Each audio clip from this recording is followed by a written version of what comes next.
जय गुरु जी संगत जी। गुरु जी के चरणों में कोटि कोटि प्रणाम।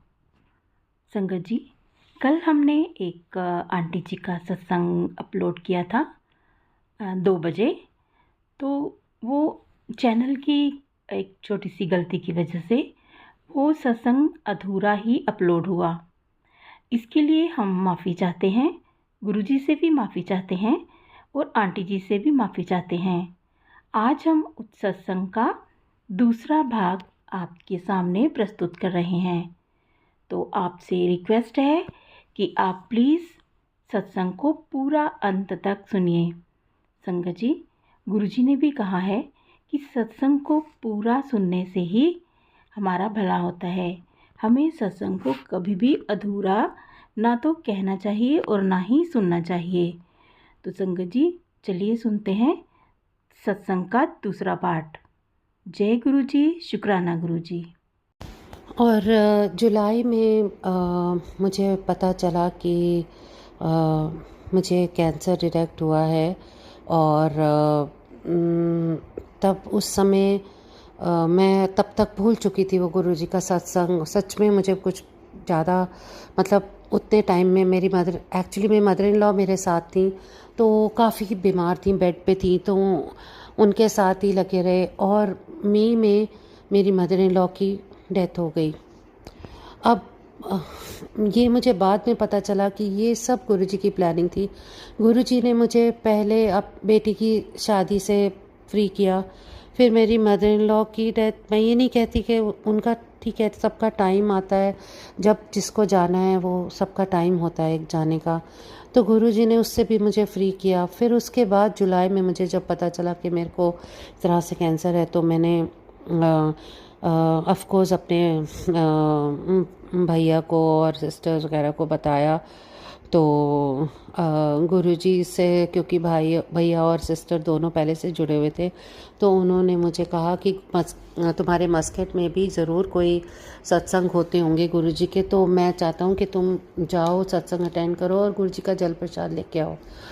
और उस समय दिमाग आपका वैसे ही उस हालात में नहीं होता, तो आपको जो जैसा कहता है आप वो करते हैं। और मैंने वही किया। उन्होंने मेरे को कांटेक्ट नंबर ला के दिया मानसी आंटी और कार्तिक अंकल का। और कार्तिक अंकल ने मुझे स्वरूप ला के दिया। गुरुजी का एक छोटा स्वरूप था, एक पॉकेट स्वरूप, और एक बड़ा मीडियम साइज़ का स्वरूप था।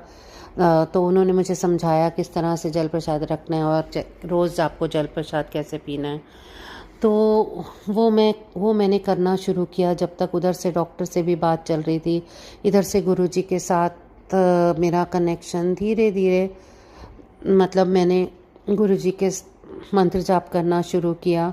और रोज़ मैं गुरुजी के दिया जलाती और जल प्रसाद लेती। और उतने में जब फिर डिसाइड हो गया, फिर हम लोग इंडिया चले गए सर्जरी के लिए।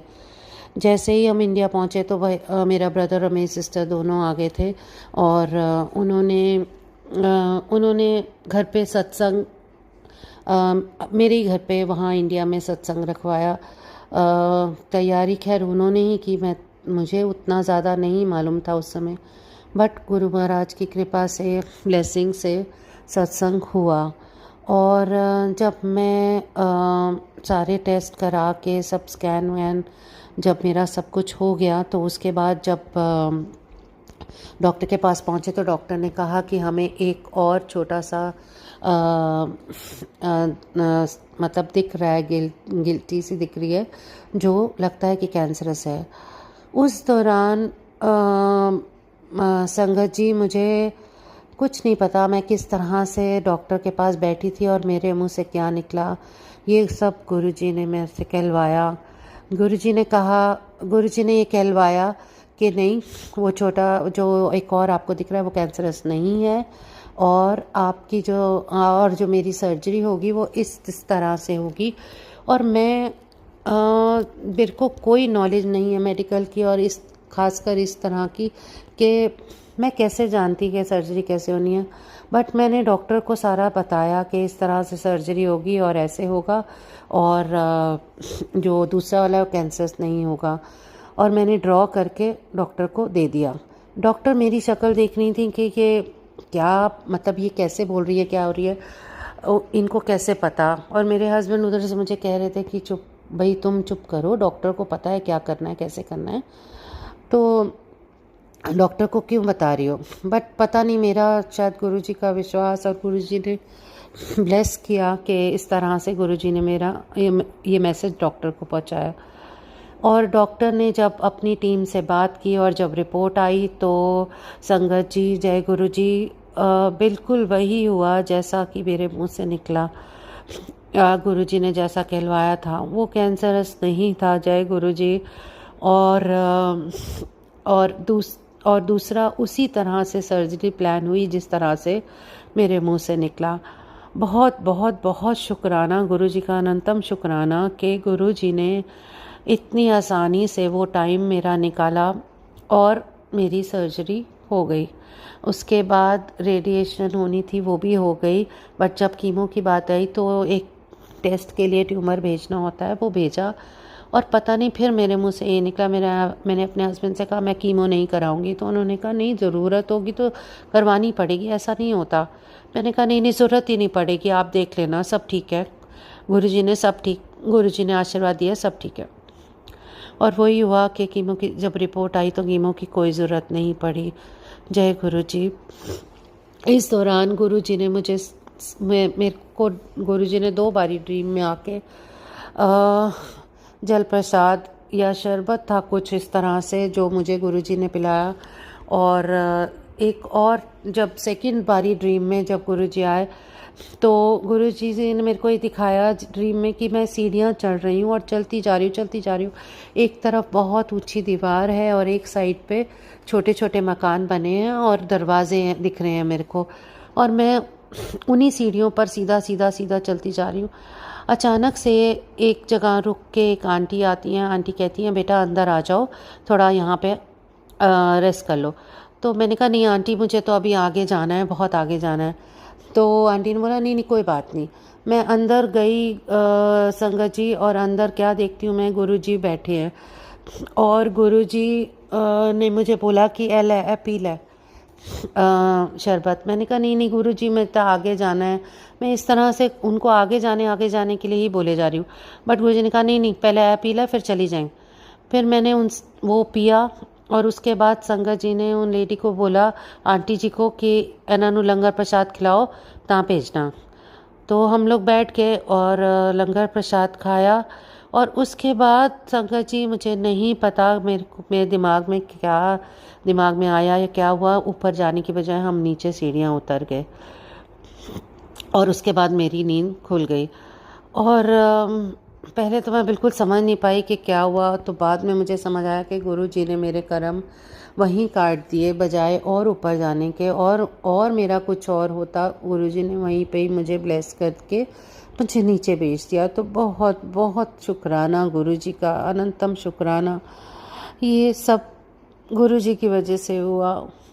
और ऐसे छोटे छोटे सत्संग और भी हैं संगत जी के, तितलियाँ दिखाना, और ओम बनना, रोटी पर तिलक पे ओम बनना। और गुरुजी से जब भी कुछ बात करो तो गुरुजी हर पल कोई ना कोई रास्ता दिखा देते थे। गुरुजी हर पल कुछ ना कुछ मेरा मतलब कुछ भी आंसर देना होता था तो मेरे को कहीं ना कहीं से वो मिल जाता था, चाहे सत्संग में, चाहे किसी सत्संग में किसी आंटी से, या फिर किसी गुरबानी से, तो शपथ कीर्तन से। तो गुरुजी ने हर टाइम पर सही रास्ता दिखाया और गुरुजी ने हमेशा मेरे को ब्लेस किया। तो आज गुरुजी की दया से मैं बिल्कुल ठीक हूँ और बिल्कुल सही जा रही हूँ। और आज भी गुरुजी मेरे को रास्ता दिखाते हैं। कभी भी कुछ बात होती है मैं गुरुजी से करती हूँ। तो गुरुजी सुनते हैं, गुरुजी जवाब भी देते हैं और गुरुजी आपको सही रास्ता भी दिखाते हैं। और आपके मन में जो भी कोई प्रॉब्लम आती है, कोई दुविधा आती है, डायरेक्ट गुरुजी से बात करें। गुरुजी सुनते हैं, गुरुजी आपको ब्लेस भी करते हैं और गुरुजी उसका जवाब भी देते हैं, लेकिन अपने टाइम पे। ये बात मैंने देखी और ये मैंने जैसा कि आपको बताया भी था कि मेरे को गुरुजी ने टाइमली किया। शायद मेरी बेटी की शादी पे मेरे को ऑलरेडी था, लेकिन मुझे पता नहीं था। गुरुजी ने पहले मेरी बेटी की शादी करवा दी, मेरी मदर इन लॉ से मुझे फ्री कराया, तब जाके डिटेक्ट हुआ। तो गुरुजी की अपनी टाइमिंग है कि वो कब किसको कैसे ब्लेस करते हैं, वो गुरुजी को ज़्यादा पता है।